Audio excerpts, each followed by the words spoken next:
How's everybody doing today? My name is Colin Johnson, and this presentation is on stress and its effects.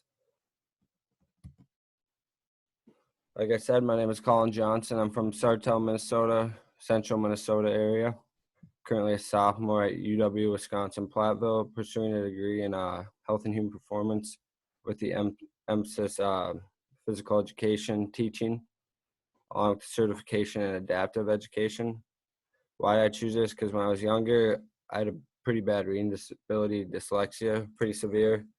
I wore an eye patch 5 to 8 hours a day, 5 months out of the year, second through fourth grade. Why did I choose that? Because I want to help people that, even if it's with sports, you shouldn't get stressed out because you aren't good at something. Practice will make you better. So I want to help people kind of understand that more, because people that stress out about those little things, as we go on this presentation, you'll find out, but that's kind of why I went into it. I want to cut down the unnecessary stress. Like, as I got older, that reading disability, dyslexia, I still have it, but I've adapted with it and learned to not let it overwhelm me just because, like, I read slower, for example. Overview: you'll be able to define stress, learn ways to cope with stress, and explain why stress relief is important. So what is stress? Stress is a reaction to a situation where a person feels threatened or anxious. So there's all kinds of stress we encounter every day. Most of us know the basic definition of stress, but there's two types more so. I'm going to get in more detail about stress that helps us stay positive, kind of helps us like achieve your goals, strive more, and stay focused. Stress keeps you determined, kind of, and it's good stress. Stress is that good stress, and that distress can make you feel overwhelmed, caused by your surrounding, whether that's physically, mentally, or emotionally. I'll use the example my speech professor gave me. Say your wife has a wedding dress she ordered and it's delayed, or it's not going to come in time for the wedding. There's that overwhelmed distress because she has fear she might let her entire family down, or even her future husband.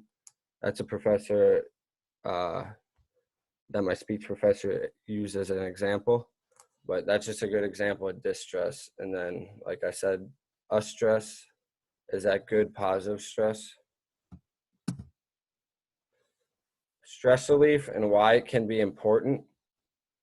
We encounter different situations every day, known as stressors. So the things you encounter every day, stressors, and how we react to these certain situations can possibly affect our life positively and negatively, both short-term and long-term. The Mayo Clinic says some stressors such as jobs, relationship problems, or financial concerns are easy to identify, but daily hassles and demands such as waiting in a long-term line or being late for a meeting also contribute to your stress level. So basically, daily life, everything with life that's kind of sane has stress in it, whether that goes back to that good stress or bad stress, a stress or distress. And then many people, what we're going to get into next a little bit, some exercises, but they also say many people can benefit from such practices as deep breathing, like you've heard, yoga, meditation, or even just being in nature. Set yourself aside. Take time for yourself, basically. Get a massage. Take the stresses away from life and just take time for yourself sometimes. Don't worry about others either. Some signs of stress. So mental, insomnia, irritability, depression, anxiety, inability to focus. You have panic attacks. Physically, headaches, not eating too much.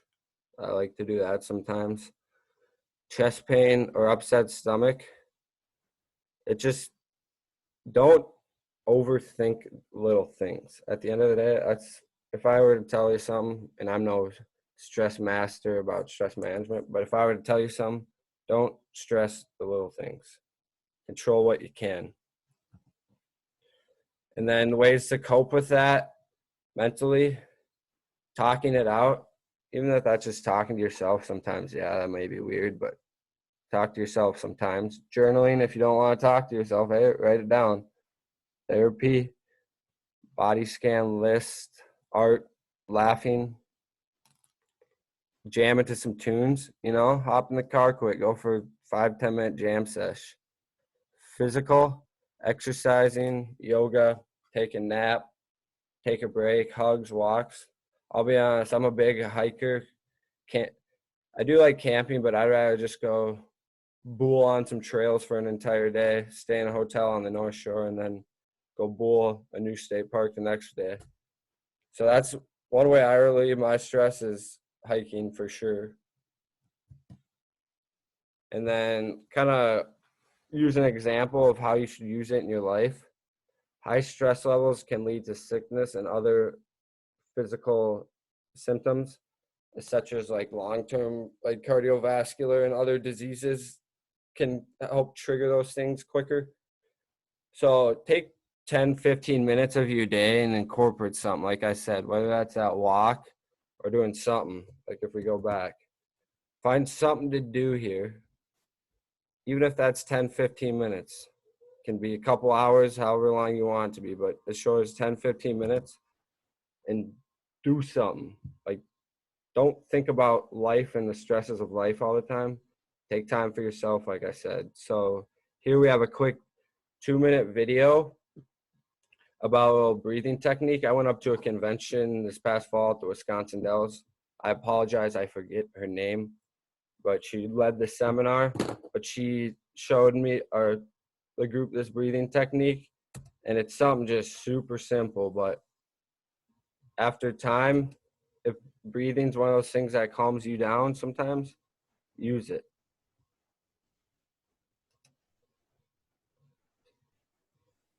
So just got a little 2-minute video here we'll show you guys.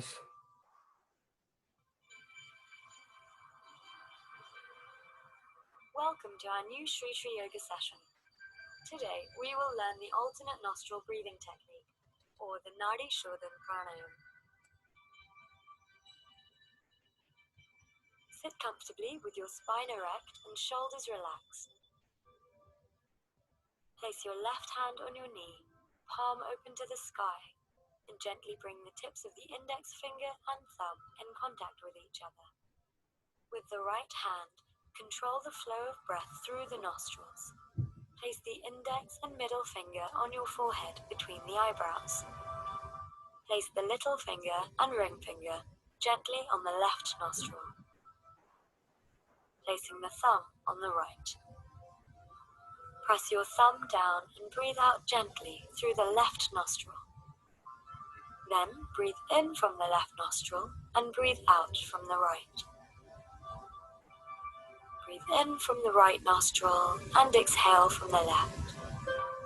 You have just completed one round of Nadi Shodhan Pranayam.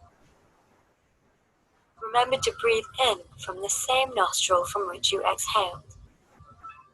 It's important to take long, deep breaths in without forcing or putting effort, as if you were smelling the fragrance of a flower. Complete 9 such rounds. Keep your eyes closed and continue taking long, deep breaths.